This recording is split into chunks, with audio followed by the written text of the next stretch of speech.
Not bad. Look, I just want to see if I can get you to talk about Latavius Brini just a little bit, kind of talk about how he's able to, been able to kind of step up a little bit. And I guess now with Ty Kill, I mean, he's going to really get a chance to really kind of show what he can do. Really, that's the vulture right there. He one of my best friends on the team. He a great player. He go out there and put work in every day. I got full confidence in him.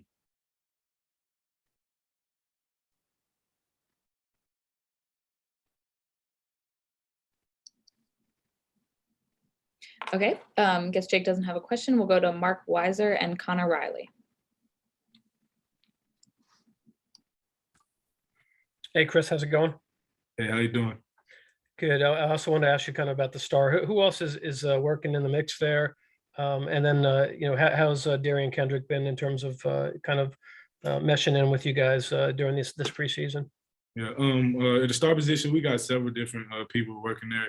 I got a couple reps today and yesterday. So it was good for me to be able to get out there and get some reps at star, learn a new position. And DK has been a great player for us.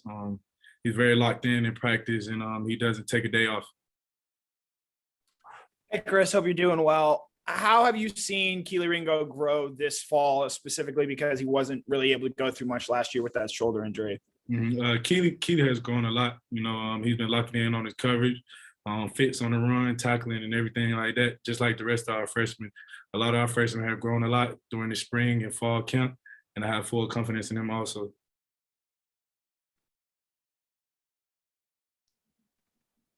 Okay, we'll go to Matthew Welsh and then Palmer Tomes.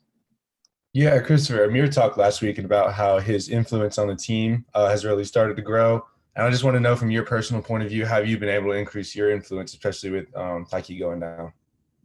My influence has definitely grown. Just growing throughout this program and my position on the field. I've become more comfortable being more vocal with guys on the team. Giving advice to guys on the team because I've learned more. I got a lot more knowledge to give, and I want to give it. I don't want to keep any knowledge inside. I want to be able to help everybody and as many people as possible. And I also go out there on the field and get my all every day. I can't take any days off. I got to set the example with my actions and my words. Yeah, Chris, obviously week one is going to be a big test with against a very talented Clemson passing game. How much is that something that y'all have talked about during preseason practice and made an emphasis of, hey, we got to be at our best really early? Well, we all know Clemson's a great team. They got a lot of good players, but so do we. We focus on ourselves right now and focusing on how we're able to get better. And when that time comes, we'll put a game plan together for Clemson. Okay, great. We'll go to Chip Towers and then Davis Baker.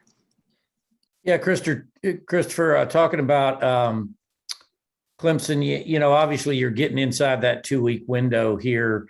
How much do you actually know about them at this point? Obviously you guys are transitioning for camp and working in yourself. How much do you feel like you know about them at this point? And I mean, how far do you have to go to learn about them and DJ? Yeah, I know a good amount about them. I watch a lot of football, and I've seen Clemson play plenty of times, and I know they have plenty great players.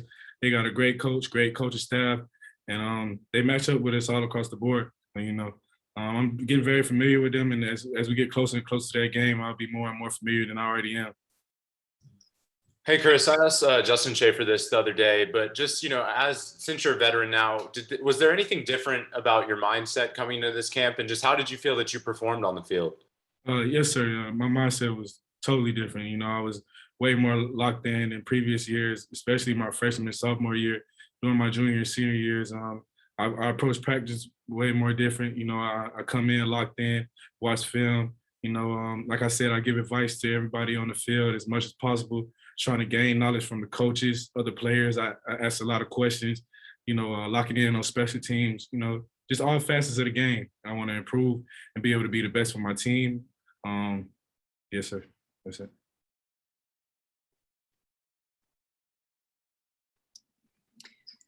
Okay, we have time for a few more questions. We can open it up.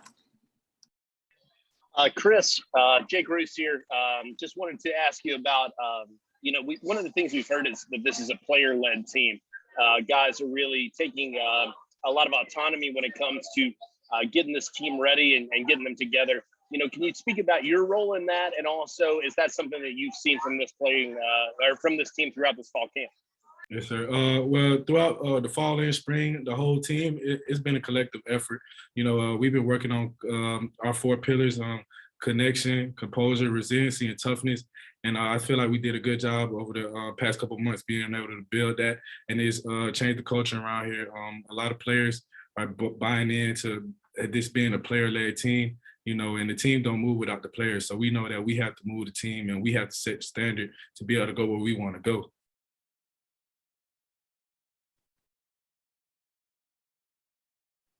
Hey, Chris, I was just wondering, I know Richard LeCount's kind of busy doing his own thing right now, but you guys had a chance to talk, and he had that big pick the other day. Yeah, I ain't talked to Rich in a minute, but I seen the plays that he made, and he looked just like he did here. A ball hawk. You're going to get that ball as many times as possible, and I feel like he'll be a great player in the league.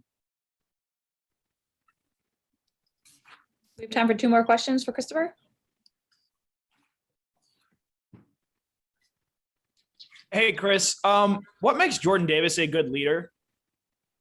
Oh, man. Jordan Davis is a real vocal, fun guy.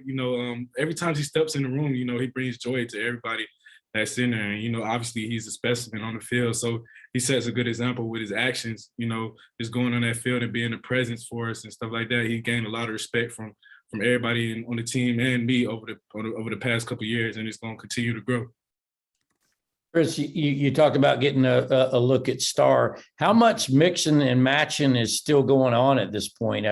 We hear all the time, we're talking about that you got to cross-train at all the positions, just considering you never know what could happen from game to game. Yeah, well, it's not too different than what it's always been. We always like to work guys at different positions, to be able to build that depth on our team, and I feel like it's very helpful to us. But you have to ask the head man about the rest of that. Okay, thank you very much. Thank you. Appreciate it.